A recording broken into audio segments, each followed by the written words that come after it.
Assalamualaikum warahmatullahi wabarakatuh. Alhamdulillahirrabbilalamin. Asyhadu alla ilaha illallah wa asyhadu anna Muhammadan abduhu wa rasuluh. Allahumma sholli ala sayyidina Muhammad wa ala ali sayyidina Muhammad. Ya ayyuhalladzina amanu taqullaha haqqa tuqatih wa la tamutunna illa wa antum muslimun.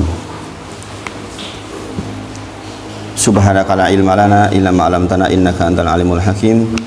Rabbi shrah li sadri wa yassir li amri wahlul 'uqdatam min lisani yafqahu qawli. Amma ba'd.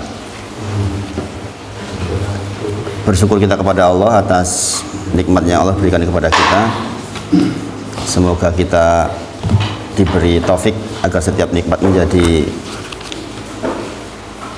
wasilah kita semakin bertakwa kepada Allah, semakin taat kepada Allah Subhanahu wa taala. Salawat dan salam kita sampaikan kepada junjungan kita Nabi Agung Muhammad Sallallahu Alaihi Wasallam. Mudah-mudahan kita termasuk ringan untuk memperbanyak salawat kepada Nabi Muhammad Sallallahu Alaihi Wasallam. Bapak Ibu Saudara, insya Allah kita masih melanjutkan tentang kaifiyatus sholi, bagaimana kita sholat, untuk memperbaiki apa yang sudah kita laksanakan setiap hari insya Allah. Pagi ini sambil kita belajar salah satu hadis arba'in, jadi metode belajar kita selanjutnya insya Allah sambil belajar beberapa kitab di dalam satu waktu, mudah-mudahan bisa lebih komprehensif yang kita pelajari insya Allah. Di Al-Fajr kemarin saya menyampaikan hadis arba'in pertama, karena terkait dengan materi yang berikutnya.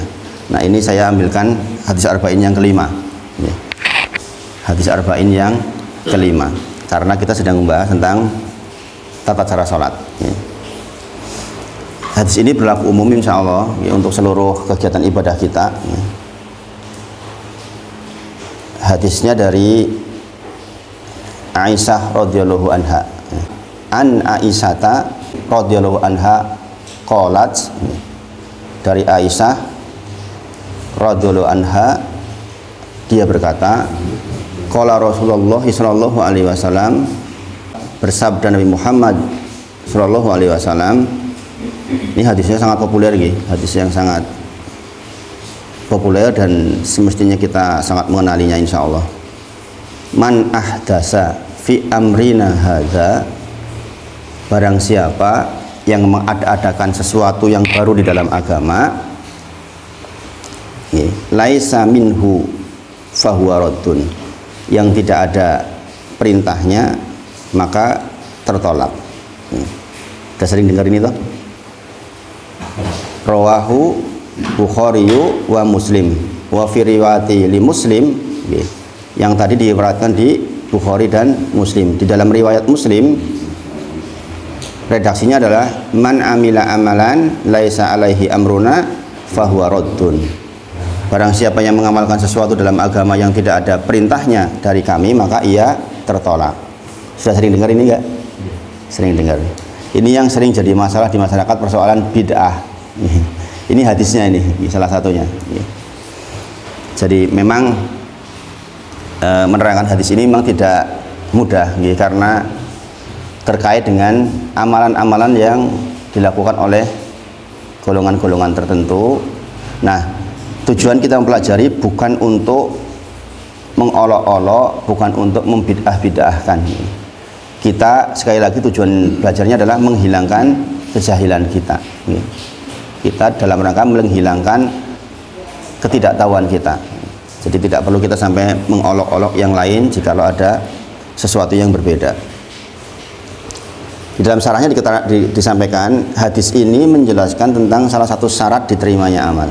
Hadis ini menerangkan salah satu syarat diterimanya amal, yaitu apa? Yaitu berkaitan dengan apa itu?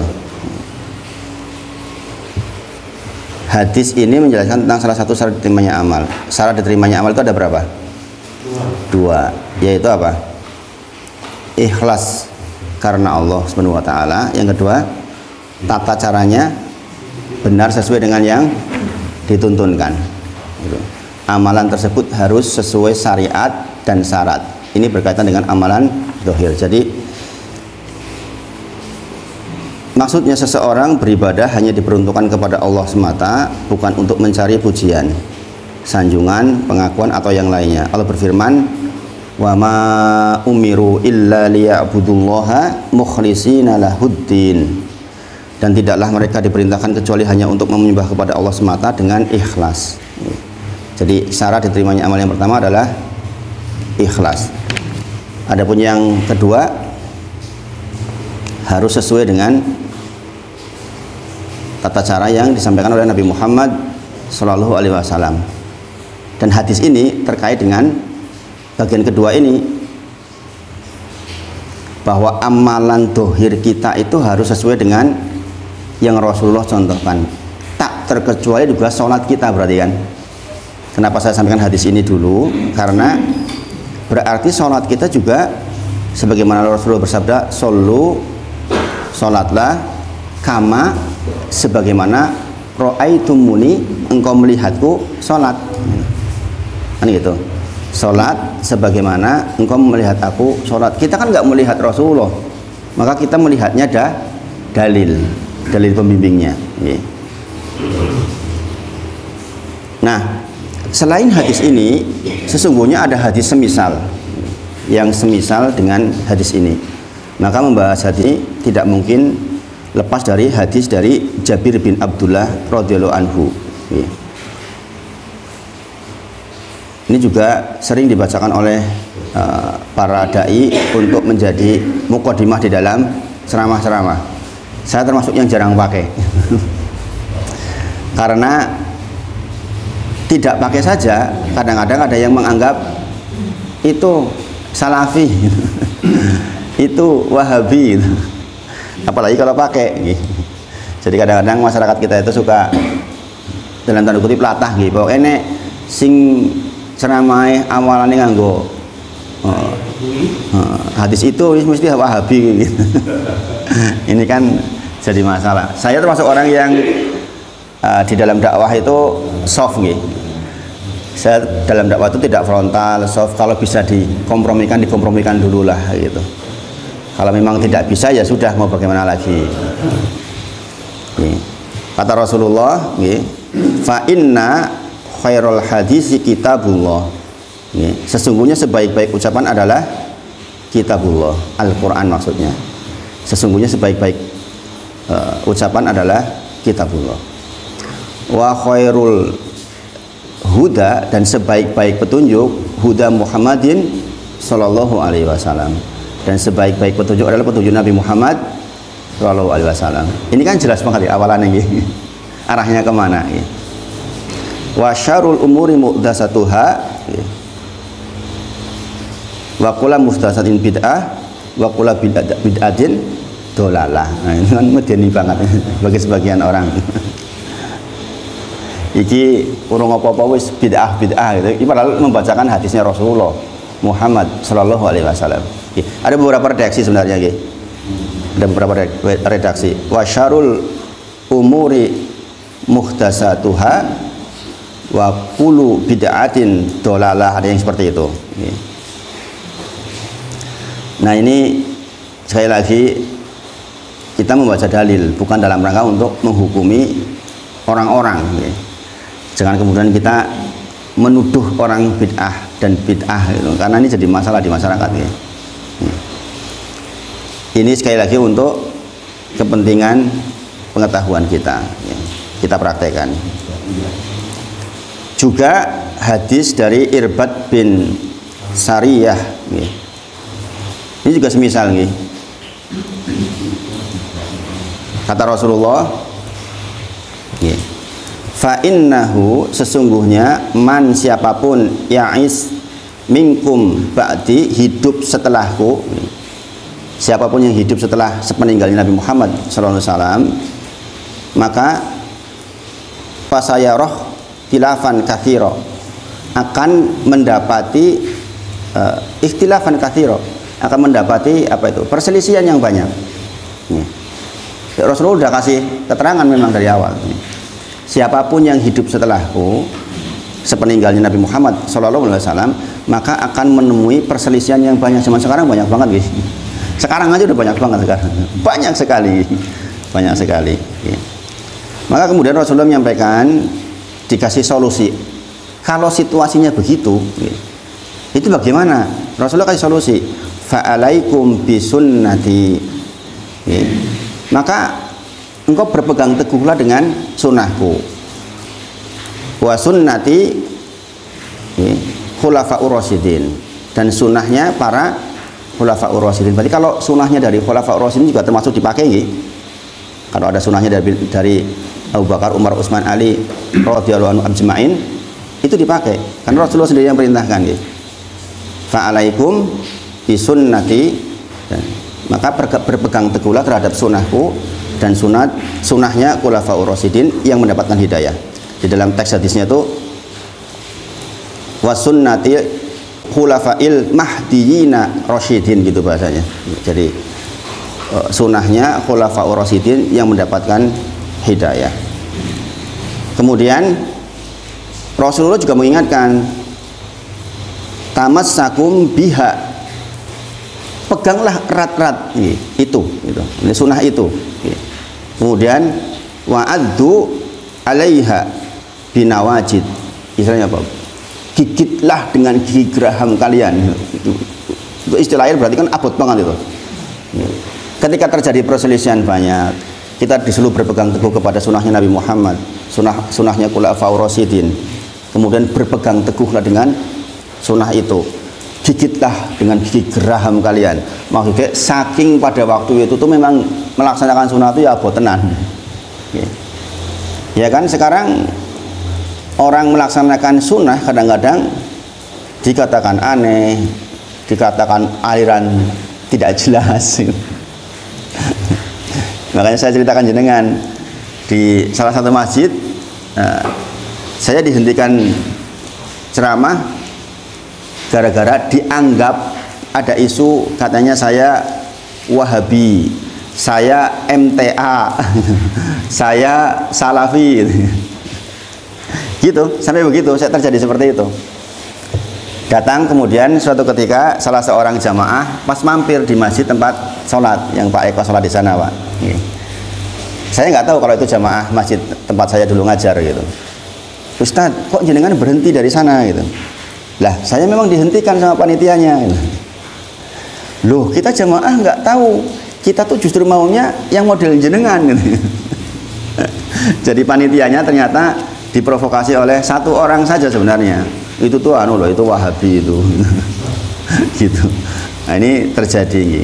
Makanya kadang-kadang dakwah itu ya tantangannya banyak. Kita harus sabar. Makanya dikatakan gigitlah sunnah itu seperti kita menggigit dengan gigi geraham. Gigi geraham malah paling bocok teman. Tenanan banget lehnya kel gitu. Jadi kita berusaha melaksanakan seluruh aktivitas ibadah kita dengan merujuk ke hadis ini, maksudnya. Sholat ya sebagaimana Rasulullah sholat, mandi janabah ya sebagaimana Rasulullah contohkan, itu maksudnya. Jadi saya tidak dalam rangka untuk menghukumi yang lain dulu lah. Mereka selalu mengatakan bahwa kami juga punya ulama, kami punya dalil. Ya bagaimana lagi, silakan. Kalau mereka meyakini dengan dalil itu ya kita mau apa, ya kan? Yang penting kita melaksanakan dengan pengetahuan dalil yang baik. Karena apa? Bertengkar di antara kaum muslimin itu juga nggak baik. Jadi masalah tersendiri kan, ada fikih tersendiri gitu. Menjaga persatuan umat juga ada dalil-dalil yang kuat gitu. Sehingga sekali lagi ini persoalan metodologi dakwah nih menurut saya. Makanya saya termasuk orang yang masih pakai batik, masih pakai kopiah. Saya sering bilang, lawa Habibie ya sih nggak batik ya. Kalau kebanyakan orang-orang yang dianggap salafi itu kan pakainya sudah jubah gitu. Sebenarnya saya dalam rangka ingin mendekatkan dakwah kepada masyarakat sebenarnya. Saya pribadi mempelajari banyak sekali hal. Jadi keluarga besar saya, bapak ibu masih pengurus NU sampai hari ini. keluarga besar satunya lagi dulunya aktif di Muhammadiyah. Saya sendiri mengambil ilmu banyak dari orang-orang yang dianggap Wahabi. Bukan karena Wahabinya, bukan sama sekali. Bayangkan ada sebuah hadis, Islam itu akan kembali ke rumahnya sebagaimana ular kembali ke sarangnya. Di mana itu? Di Madinah. Akan kembali ke Madinah gitu. Artinya apa? Saya termasuk yang mengambil banyak ilmu dari orang-orang yang masyaikh, ustadz-ustadz yang belajar di sana maksudnya. Setidaknya saya punya hujah. Saya mendekatkan bahwa mudah-mudahan ilmunya benar. Ada yang mengatakan Madinah nanti akan mengeluarkan kotorannya, kan begitu? Ada hadis seperti itu. Gitu. Madinah nanti pada saatnya akan mengeluarkan kotorannya. Itu orang-orang yang sekarang ada di sana nanti keluarkan semua itu. Itu kan orang-orang yang salah sekarang. Memang kalau sudah berdebat dengan dalil itu repot banget ya. Maka sekali lagi kita pegangannya adalah dalam rangka menghilangkan kejahilan kita sendiri, bukan dalam rangka untuk menghukumi orang lain. Nah ini sebenarnya pembahasan hadis ini sangat panjang ya, sampai detil banget. Nanti ketika kita belajar di kitab Arba'in insya Allah kita detilkan. Nah sekarang kita kembali ke masalah tata cara sholat kita. Nah saya masuk ke salah satu syarat sahnya sholat, ini menikah bersuci. Untuk wudu mungkin nggak perlu saya bahas, ini jenengan sudah pinter toh, perlu dibahas nggak? Saya bahas perlu. Masih banyak yang hal. Baik, pagi ini mungkin saya bahas mandi janabah dulu ya. Mandi janabah dulu. Salah satu jenis bersuci. Bersuci ada 3 ya, yaitu wudu, kemudian mandi janabah dan tayamum. Pagi ini saya bahas mandi janabah dulu. Karena ini juga penting nih. Biasanya masih yang muda-muda kan masih aktif banget tuh. Kalau yang sepuh-sepuh kayaknya udah jarang-jarang. Mandi janabah. Mandi janabah itu ada 2 bagian. Dengan perlu perhatikan ini. Saya kemarin mengajar di beberapa tempat masih ada ternyata yang fail. Ya, ada yang orang-orang yang masih nggak keliru, tapi kurang sempurna. Yaitu tata cara mandi yang wajib saja sama tata cara mandi yang sempurna. Yang sempurna. Kalau yang wajib saja, itu sebenarnya hanya ada 2 rukunnya, yaitu niat dan mengguyur atau membasuh seluruh bagian tubuh tanpa kecuali. Itu cukup sebenarnya. Berarti kalau orang sudah niat mandi janabah kemudian nyebur ke sungai lo di kampung, cukup nggak itu? Sudah cukup. Kita punya kolam di rumah, kolam renang. Kita niat, oh saya junub, saya niat mengangkat hadas kemudian nyebelung ke kolam, itu sudah cukup untuk mandi janabah yang wajib saja. Ini juga ada dalilnya. Hal ini berdasarkan dari apa yang dijelaskan oleh Ibnu Qudamah rahimahullah ta'ala, bahwa fasal maka dengan ini wajib-wajib mandi hanya ada 2 dan tidak ada yang lainnya, niat dan membasuh seluruh badan. Ini keterangan dari Ibnu Qudamah. Ini hanya syarat sah saja ini. Nanti kita bicarakan tentang yang sempurnanya. Tentu saja kita melaksanakan yang sempurna. Tapi kalau misalnya kepeksone begini itu ya sudah sah maksudnya. Gitu. Jadi sifat yang wajib adalah mengguyur air ke seluruh badannya dan masuk ke dalamnya madmadoh dan istinsaq. Nah ini penting Bapak Ibu sedaya. Meskipun yang wajib ini hanya ada 2, niat dan mengguyur seluruh badan, tetap unsur madmadoh dan istinsaq tetap masuk. Madmadoh itu apa? Berkumur, istinsaq menyedot air sampai ke hidung, greng. Itu yang Pak Eko sering praktekkan untuk menghilangkan sinus katanya dulu. Dan saya sampaikan ilmunya jenengan Pak Eko di salah satu masjid dan terbukti, Masya Allah. Ada kesaksian kemarin, bener Ustaz, setelah saya praktek, Masya Allah sekarang enak. Kepalanya sudah tidak pusing-pusing lagi. Padahal pertamanya sakit banget gitu. Mereka ternyata kebanyakan tuh nggak praktek itu, 90% itu nggak praktek. Padahal istinsak itu Masya Allah nggih. Rasulullah ajarkan dengan sedemikian. Pokoknya batas istinsak itu adalah kita sampai gereng. Kalau belum gereng berarti belum istinsak. Sampai kayak orang gurah. Nah, seperti orang gurah rasanya. Segering gitu. Itu enaknya Masya Allah kalau sudah praktek. Jadi kalau sudah praktek seminggu 2 minggu itu Masya Allah enaknya. Nggih, enak banget. Nggih. Karena itu warisan dari Rasulullah Muhammad SAW. Ini pun bahkan di mandi wajib yang hanya sah saja tetap disuruh melaksanakan madmadah dan istinsak. Saking pentingnya istinsak ini saya sampaikan gitu. Yang kecil-kecil tutup kuping dulu. Orang suami istri berhubungan gitu, itu kan pasti ada aktivitas mencium, gini apa nggih? Ya kan?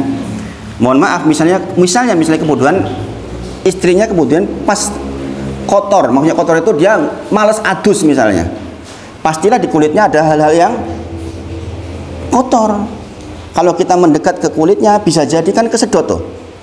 Maka solusi terbaik untuk menghindari segala macam penyakit itu dengan istinsak itu. Jadi nggak akan flu setelahnya. Ini penting dipahami. Makanya sampai Imam Syafi'i rahimahullah menyampaikan, walaupun hukum asal madmadah, hukum asal wudu, sebelum wudu di dalam mandi janabah, dan istinsak itu hukum asalnya sunnah, tapi beliau menyampaikan sungguh buruk orang yang meninggalkannya. Gitu. Jadi kalau selama ini ada orang yang mandi janabah tidak madmadah, tidak istinsak, itu adalah merupakan perbuatan buruk kata Imam Syafi'i rahimahullah ta'ala. Maka setelah ini kita perbaiki. Ada katanya yang seperti itu, ada ternyata jamaah, aduh Ustaz, saya dari dulu tuh nggak pernah kayak gitu. Nah ini yang wajib. Nah sekarang mandi janabah yang sempurna. Kita melaksanakannya yang ini tentu saja, karena kita air cukup, insya Allah kondisi juga longgar. Maka kita melaksanakan bagian yang kedua ini.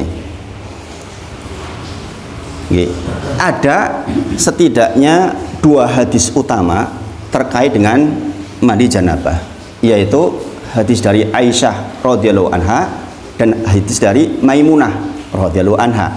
Dua-duanya istri Rasulullah Muhammad sallallahu alaihi wasallam. Ketika saya cerita ini, istri saya bilang, ya pantas ya Rasulullah itu istrinya harus banyak gitu. Karena meriwayatkan banyak hadis gitu. Sekarang yang meriwayatkan mandinya Rasulullah kalau bukan istrinya siapa? Kan nggak mungkin, harus istrinya kan. Nah, orang lain nggak bisa melihat. Ya kan? Nah ini hadis pertama dari Aisyah radhiyallahu anha. Itu saya bacakan teksnya, teks hadisnya dari Aisyah. Ini dengan perhatikan dulu, nanti kita ambil kesimpulannya karena nanti ada titik simpulnya. Karena 2 hadis ini saling melengkapi. Dari Aisyah radhiyallahu anha, istri Nabi Shallallahu alaihi wasallam, bahwa jika Nabi Shallallahu alaihi wasallam mandi junub, beliau memulainya dengan mencuci kedua telapak tangannya. Mencuci kedua tangannya. Nah, bagaimana mencuci kedua telapak tangannya itu? Sebagian pendapat ulama itu mengambil air kemudian di ini. Alasannya apa? Alasannya karena kita tidak tahu di mana kita nginep ini semalam. Bahasa hadisnya kan gitu. Kita nggak tahu apa nyekel telek, cicak, apa ora dan sebagainya, kita nggak tahu. Makanya disucikan dulu. Memulai dengan mencuci kedua telapaknya. Kemudian beliau berwudu sebagaimana wudu untuk sholat. Sebagaimana wudu untuk sholat. Nanti digabungkan ini, 2 hadis ini. Lalu beliau memasukkan jari-jarinya ke dalam air.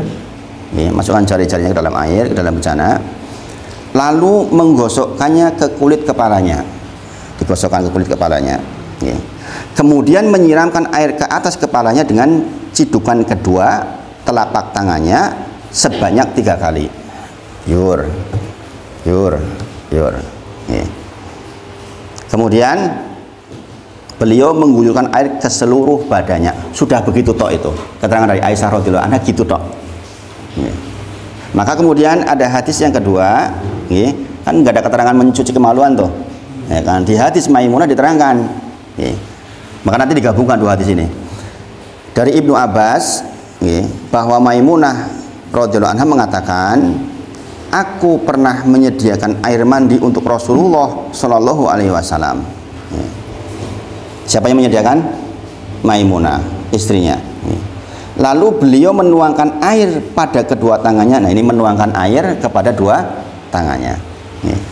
Dan mencuci keduanya dua kali atau 3 kali. Itu begitu bahasa teks hadisnya. Nih.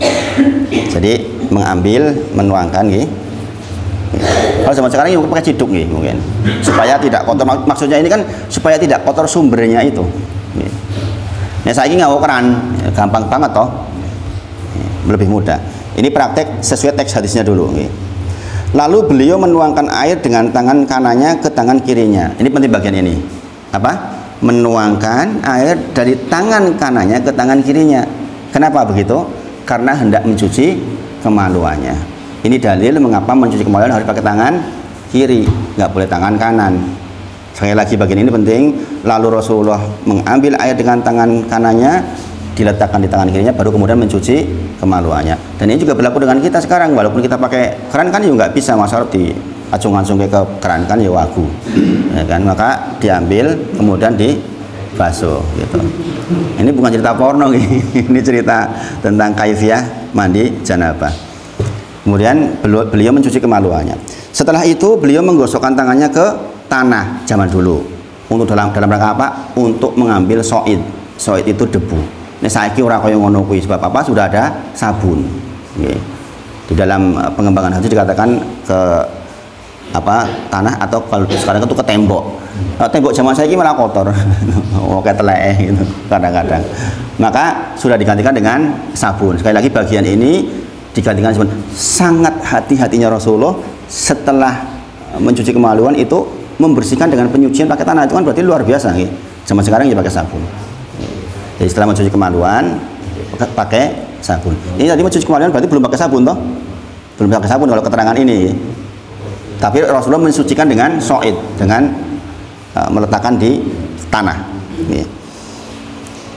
Kemudian beliau berkumur-kumur, nikmat madoh, sekali lagi berkumur-kumur dan memasukkan air ke dalam hidung. Tuh diucapkan secara khusus kan. Jadi persoalan madoh dan persoalan istinsak itu memang ditekankan buat Rasulullah. Dan jenengan pasti orang yang sudah praktek merasakan manfaatnya betul. Saya merasakan manfaatnya betul ketika hal seperti itu. Sekali lagi sebagaimana saya sampaikan tadi, kadang-kadang istri kita malas mandi misalnya itu, ya kan? Ada bekas keringat, itu kan berpotensi virus, berpotensi penyakit lah, ya kan? Sementara jangan ketika berhubungan railing apa-apa, ya kan?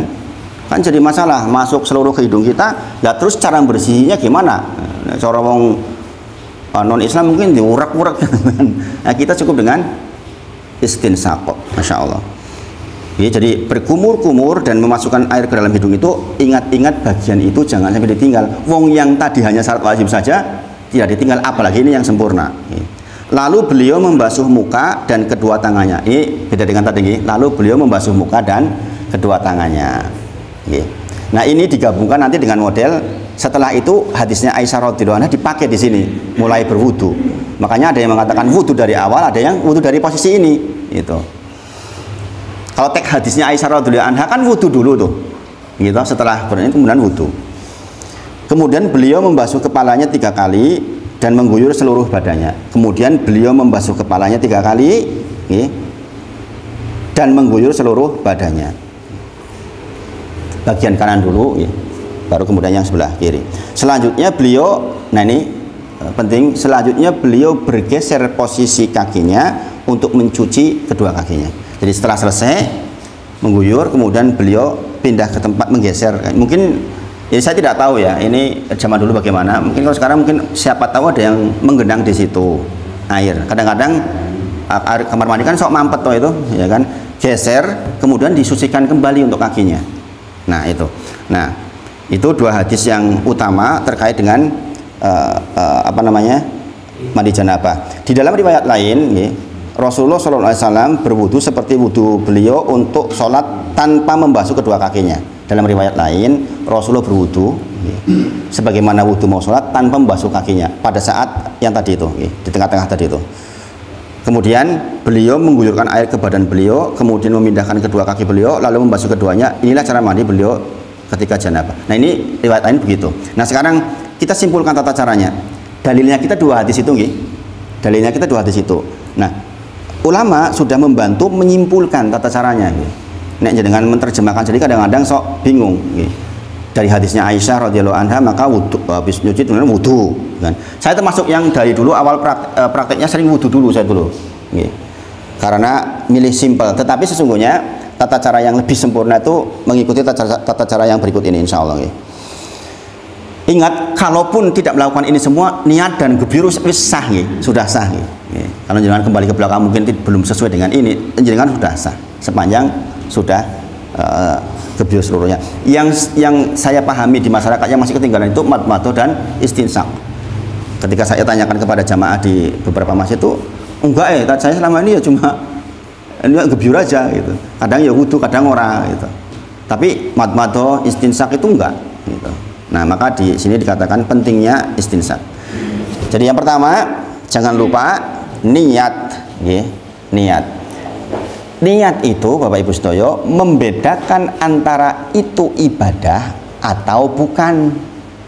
Seseorang junub habis subuh berhubungan sama istrinya hari Jumat jam 10 pagi, dia punya kebiasaan mandi, memang nek atus iki jam 10 esok, maka kemudian dia mandi berangkat sholat Jumat, ya kan? Itu mandi kebiasaan atau mandi janabah? Dia tidak tahu. Tahunya dari mana? Dari niatnya. Dari niatnya. Kaifiahnya sama, tata caranya mandi ya podo. Tetapi yang membedakan itu mandi janabah atau bukan adalah niatnya. Maka niat itu menjadi penting sekali. Dalilnya jelas, innamal a'malu binniyat. Sesungguhnya setiap amal itu bergantung kepada niatnya. A'malu di situ tuh tiga hal, yaitu amal, perkataan, perbuatan, dan pikiran Bapak Ibu sedaya. Ini penting sekali dipelajari. Jadi kata-kata innamal a'malu binniyat, a'malu di situ itu meliputi tiga hal, yaitu perkataan, perbuatan, dan pikiran. Bahkan pikiran pun sudah dihitung sebagai sebuah amalan.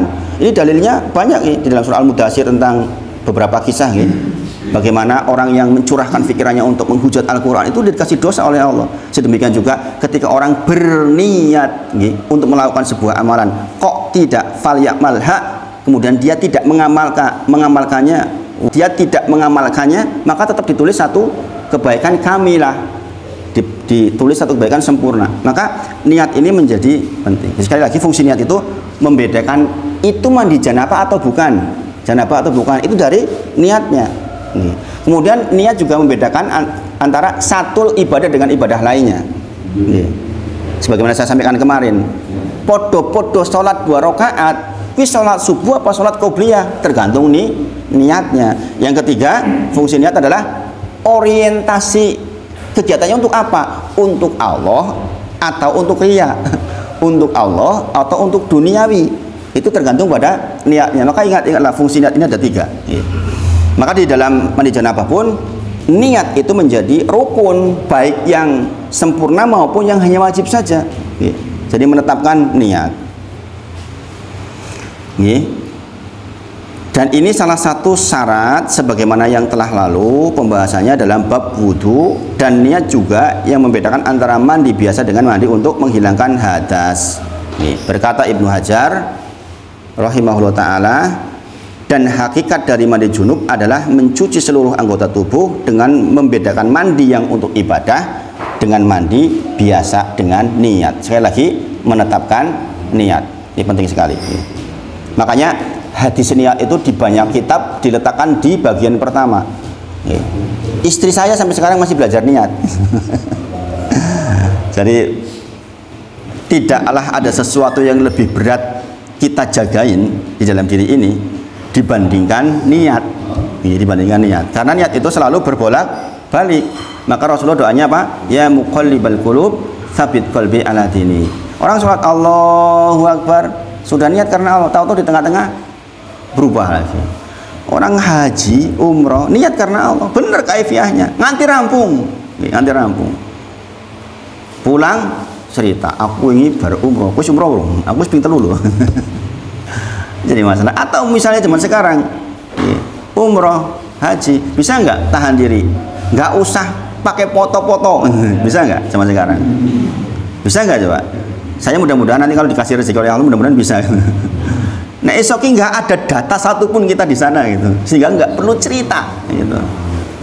Itu karena apa? Jaga niat yang kata para sahabat berat banget jaga niat itu. Seorang sahabat bahkan rela kehilangan seluruh hartanya asal amalannya nggak diketahui. Sebagaimana saya pernah ceritakan dengan suatu malam di dalam sebuah peperangan mati lampu semuanya, kemudian dia impik pergi ke suatu tempat, kemudian dia sholat. Orang ini kata Rasulullah ditengarai bahwa salah satu calon penduduk surga. Maka sahabat penasaran, ini apa tuh amalannya kalau malam ditutke? Oh ternyata sholat sampai ininya tuh basah. Nah, ketika sentirnya dirubah kan ketahuan. Oh ternyata kamu ngintip saya selama tadi itu. Ya tolong, udah kamu minta apa saja tak beri, asal kau jangan cerita aktivitasku ini. Bayangin segitunya loh. Sekarang krek jadi status hilang gitu pahalanya. Maka sekali lagi menetapkan niat itu menjadi sangat penting. Itu masalah niat sebagai orientasi. Adapun niat di sini maksudnya niat membedakan itu mandi biasa atau mandi janabah. Itu diingat-ingat niat ada 3 fungsinya. Kemudian yang kedua membaca basmalah, dan ini hukumnya sunnah. Nek orang nggo bismillah ya tetap sah, itu maksudnya. Membaca basmalah dan ini hukumnya sunnah seperti yang telah lalu pembahasannya dalam bab wudhu. Sebagaimana wudhu juga kita mengucapkan bismillah. Ditanyakan, lo nek nang jero kamar mandine ono WC-ne piye? Bismillahnya di dalam, di hati, tidak dilafazkan. Kemudian yang ketiga, yang ketiga menuangkan air dan mencuci kedua tangan sebelum memasukkannya ke bejana nganggo ciduk. Berarti nek zaman saiki pakai keran, wis gampang. Nek zaman ben kan yo gitu. Gimana saya nggak tahu dulu kalau nyiduke piye, saya nggak mudeng itu Rasulullah. Karena ngambil supaya sumber airnya tidak kotor. Intinya kalau zaman sekarang berarti pakai keran dibersihin atau pakai ciduk. Dulu pun juga mestinya ada ciduk berarti ya. Untuk kasus ini kan berarti kan pakai ciduk, pakai gayung, pakai batok. Di tempat saya juga pakai batok dulu itu kalau ciduk itu. Siwur, tempat saya namanya siwur. Sama nggak? Yang panjang. Gitu. Jadi wong zaman DPN ini jenenge wis ngerti aturan gitu. Dan ini adalah hukumnya sunnah, sehingga orang yang mandi janabah dan tidak mencuci kedua tangannya terlebih dahulu maka mandinya juga tetap sah. Kembali ke hukum yang tadi. Ini sunnah. Jadi nek ana wong kaya ngono keliru ya aja diseneni maksudnya. Karena yang wajib dalam mandi junub hanya ada 2 hal, yaitu niat dan membasuh seluruh badan. Kemudian langkah yang keempat adalah mencuci kemaluan dengan tangan kirinya. Kemudian yang kelima, menggosokkan tangannya ke tembok setelah menyentuh kemaluannya, digantikan dengan sabun. Yang kelima, aturannya kan sebenarnya setelah mencuci kemaluan, menggosokkan tangannya ke tembok untuk cari soid, maksudnya untuk cari debu, maksudnya tembok yang ada debu nih. Tetapi itu sudah bisa digantikan dengan sabun sekarang. Jadi setelah mencuci kemaluan kita pakai sabun. Kata Ibnu Hajar rahimahullah ta'ala, dan menunjukkan akan mustahabnya mengusapkan tangan ke debu dari tembok atau tanah. Mustahab berarti baik. Menurut Ibnu Hajar itu baik. Tetapi sekali lagi itu bisa digantikan dengan sabun. Sepakat para ulama mutaakhirin, soid digantikan dengan sabun. Sepertinya lebih bersih, insya Allah dengan sabun. Kalau anjur itu lagi yang anjur itu itu teks hadisnya harus dengan tanah, jadi harus dengan tanah gitu. Karena itu bagian dari wajibnya. Kalau ini kan mustahab, baik, berarti bisa digantikan. Kalau yang itu karena teks hadisnya harus, yang mughalatu itu harus pakai tanah, yang ketujuh berarti pakai tanah. Ya ada sebagian pendapat yang menggantikan, tapi saya lebih setuju dengan yang itu. Untuk zaman sekarang dikatakan tidak perlu menggosok tangan ke tembok, tapi cukup dengan membersihkannya dengan sabun dan yang semisalnya. Ini juga diterangkan sama penulisnya. Kemudian yang keenam, nah ini kan menggabungkan berarti berwudu sebagaimana wudunya untuk sholat, dan ini juga hukumnya sunnah berdasarkan ijma, sebagaimana yang didasarkan oleh Imam Nawawi rahimahullah ta'ala. Jadi sekali lagi, jikalaupun ada orang yang wudu dulu pun nggak keliru, karena ini sunnah ini. Ini kan menggabungkan dua hadis yang tadi. Kalau hadis yang pertama dari Aisyah radhiyallahu anha kan ya wudu dulu, membasuh dan wuduan gitu. Kemudian beliau Imam Nawawi rahimahullah taala menyampaikan, ini madzhab Syafi'i, Imam Nawawi yang membuat kitab Arba'in An-Nawawiyah dan kitab Riyadhus Shalihin. Umurnya cuma berapa tahun itu? 45 tahun. Beliau itu umurnya cuma 45 tahun. Beliau meninggal belum punya istri. Jadi keutamaan punya anak soleh digantikan dengan keutamaan dia punya kitab-kitab, dibahas sampai sekarang. Ini lagi saya baca, dapat pahala dia di alam barzah sana sekarang. Riyadhus Shalihin dibahas di setiap masjid, kitab Arba'in dibahas di setiap masjid, dia dapat pahala terus sampai sekarang, masya Allah. Padahal cuma 45 tahun umurnya, masya Allah. Di antara ciri beliau itu, keistimewaan beliau itu, ketika masih se-Abdul, nangis sekeras-kerasnya gara-gara apa? Gara-gara dijek dolan wegah pengen sinau. Itu Imam Nawawi rahimahullah taala, masya Allah. Jadi memang orang hebat itu dari kecil sudah kelihatan hebat, masya Allah. Nah, beliau menyampaikan berwudu hukumnya sunnah ketika mandi dan bukan syarat maupun wajib. Ini adalah mazhab kami dan ini juga pendapat para ulama secara keseluruhan, kecuali apa yang dihikayatkan dari Abu Thawr dan Dawud bahwasanya keduanya menjadikannya sebagai syarat. Ada yang menjadikannya sebagai syarat wudu, ada yang menjadikan sebagai syarat, pendapat Abu Thawr dan Dawud. Nah, tetapi pendapat yang masyhur itu yang sekedar sunnah. Nah, begitu juga ulama kami menghikayatkan dari keduanya, dan Ibnu Jarir menukilkan ijma bahwasanya wudu tidaklah wajib, dan dalilnya adalah bahwasanya Allah Ta'ala memerintahkan untuk mandi dan tidak menyebutkan wudu di dalam keterangannya seperti itu. Nah, kemudian yang ketujuh, ketika mulai membasahi rambut maka harus menyela-nyela pangkal rambut dan basahi dengan air sampai seluruh kepala dan rambut basah. Intinya pokoknya harus basah semua sampai ke pangkal rambut. Intinya begitu, nggih. Jadi ini bahasanya mungkin agak susah dimengerti. Intinya pokoknya basah seluruhnya. Makanya kalau mad-mado dan istinsak saja yang bagian dalam saja harus basah istilahnya. Nggih. Meskipun itu bukan wajib, nggih. Apalagi yang di kulit ini tentu saja harus seluruhnya basah. Adapun wanita yang rambutnya dikepang, sekali lagi, tapi ini juga prakteknya sepertinya nggak begini, nggih. Prakteknya zaman sekarang ibu-ibu mandi ya mesti kepangnya dicopot terus keramas toh. Gini apa nggih? Tapi di sini katakan adapun wanita yang rambutnya dikepang, maka cukup diguyurkan air ke kepalanya sebanyak 3 kali. Tetapi kalau kepangannya mengganggu sampai air masuk ke pada ujung rambut, tangkal rambut, makanya tetap harus dibongkar. Kita ya jarang loh isi dikepang terus adus di kepangan, ada nggak gitu? Istri saya ketika saya baca ini tuh, ya ora ono ya zaman saya ya mosok sih isi kepangan di bujuk ya ora to ya ora ya. Tapi ini saya bacakan panduan dari ulamanya. Kalaupun begitu masih mungkin, sepanjang tidak menghalangi sampai ke pangkal rambut. Dari Ummu Salamah ketika bertanya kepada Rasulullah, wahai Rasulullah, aku seorang wanita yang mengepang rambut kepalaku. Apakah aku harus membuka kepangku ketika mandi junub? Beliau menjawab, tidak perlu.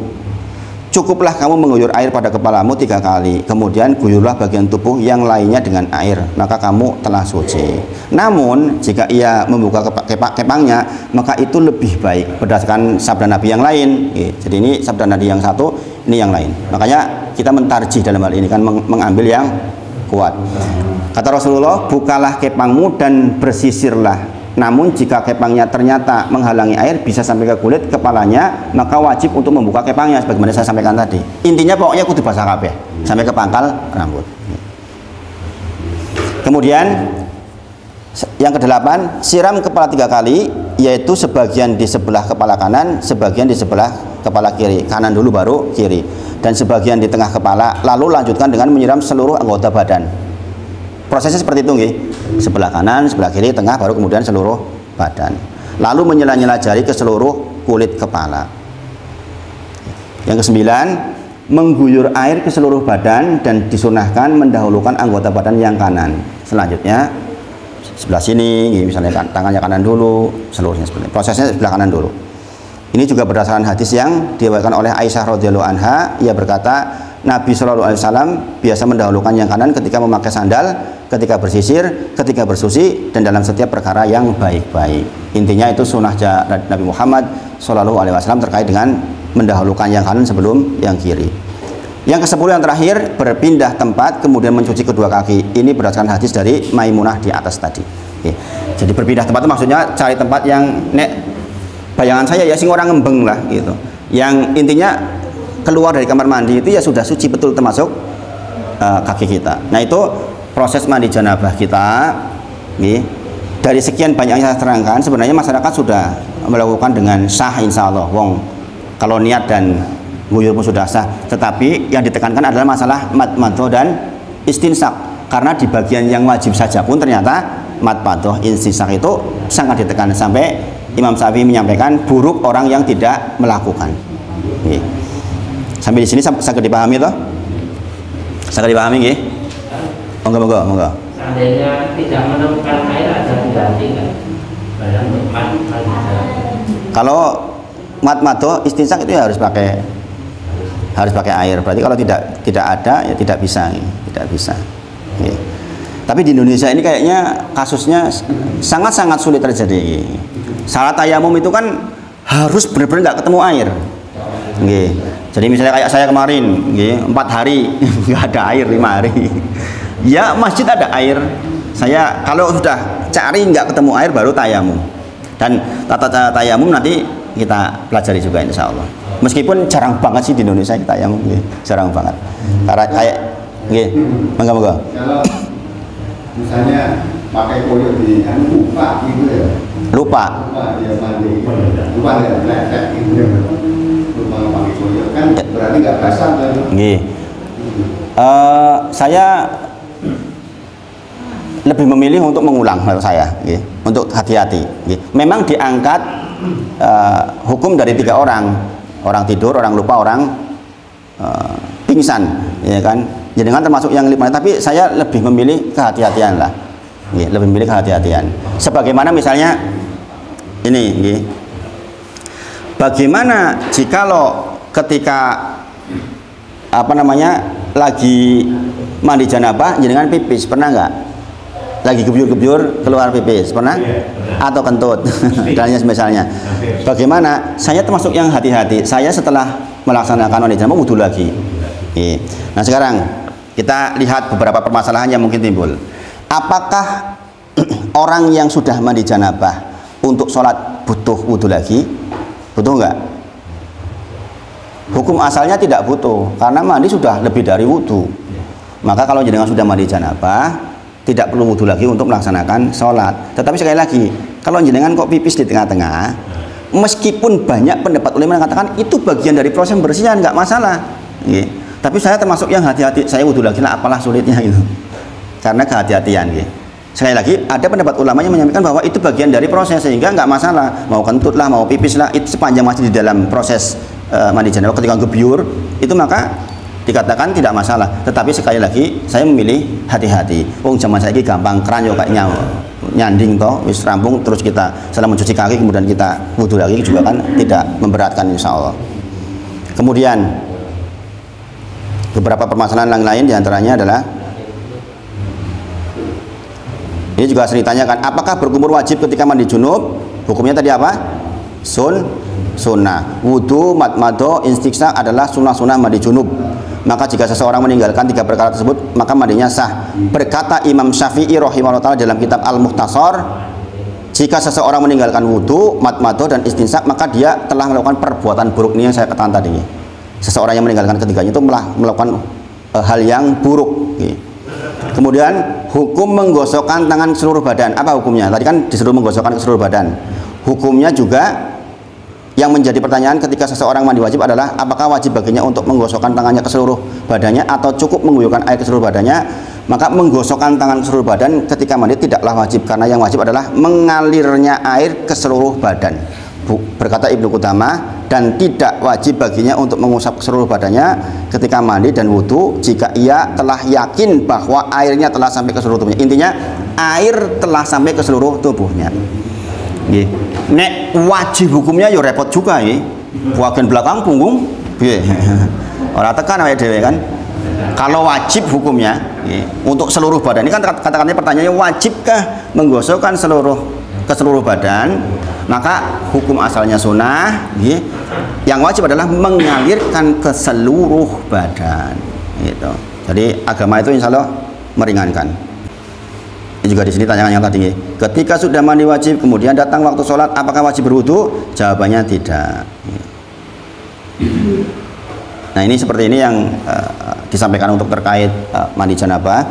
Mudah-mudahan bisa memperbaiki praktek kita. Jadi tata caranya seperti itu. Nanti kalau pengen dapat catatannya saya kirim insya Allah. Ini terkait dengan mandi janabah. Mudah-mudahan Allah berikan taufik kepada kita agar bisa melaksanakan mandi janabah dengan baik. Satu yang ingin saya sampaikan pada panjenengan untuk pagi ini sebagai quote terakhir.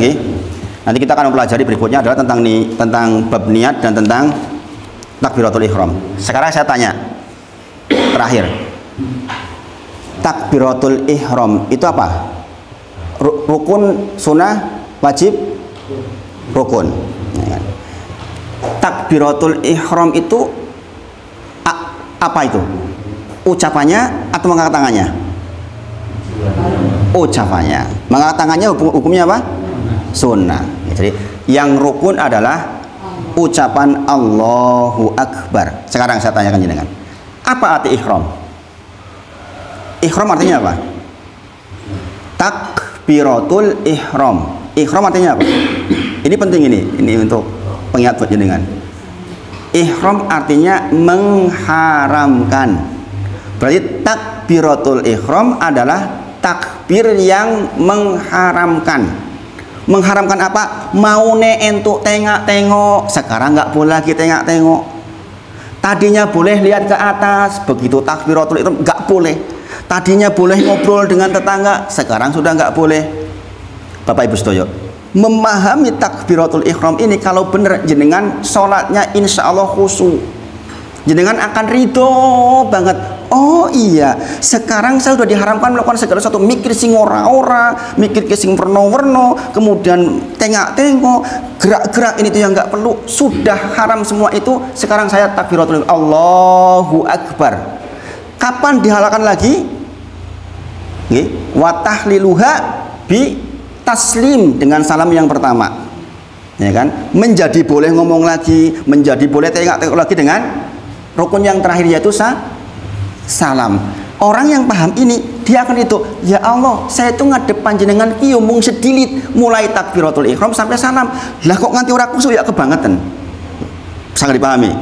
Ini ketika saya sampaikan ini Bapak Ibu sedaya, beberapa orang mengatakan, saya baru ngerti yang seperti ini Ustadz, dan saya setelah tahu itu sholat saya lebih khusyuk karena saya ridho banget, ya Allah, Allahu Akbar, saya itu ngadep total, kan udah nggak boleh yang lain-lain. Ini pemahaman seperti ini kan penting Bapak Ibu sedaya. Ada pencerahan nggak kira-kira? Selama ini ternyata saya tanyakan ke orang ihram itu mereka tuh nggak paham bahwa ihram itu yang mengharapkan batas awake dhewe sing mau entuk apa-apa saiki wis ora entuk, sudah ngadep Allah saja sampai salam. Insya Allah kualitas sholat kita menjadi baik. Nah itu yang disampaikan pagi ini. Bersuara apa enggak? Ya, itu tata cara takbir. Nanti saya bahas minggu depan insya Allah. Tata cara takbiratul ihram, satu harus berdiri sempurna. Dalam kondisi berdiri sempurna, ini cerita bagi yang mampu ya, bagi yang mampu. Kalau memang dia nggak bisa berdiri ya cerita lain lagi, ada fikih lain. Yang mampu berdiri maka harus dalam kondisi berdiri sempurna dan dilafazkan, diucapkan Allahu Akbar. Jadi nggak boleh kalau kita datang lagi orang ruku kita ngejar ruku Allahu Akbar. Nah itu udah nggak boleh, harus tegak. Dalam kondisi tegak berdiri. Jadi syarat sahnya takbiratul ihram dilakukan ketika kita tegak berdiri. Insya Allah kita bahas kaifiyahnya di pertemuan ke depan insya Allah. Nah saya kira itu yang disampaikan pagi ini, mudah-mudahan bermanfaat. Kita tutup dengan kafaratul majlis. Subhanakallahumma wa bihamdika asyhadu alla ilaha illa anta astaghfiruka wa atubu ilaik. Wa akhiru da'wana alhamdulillahirabbil alamin. Assalamualaikum warahmatullahi wabarakatuh.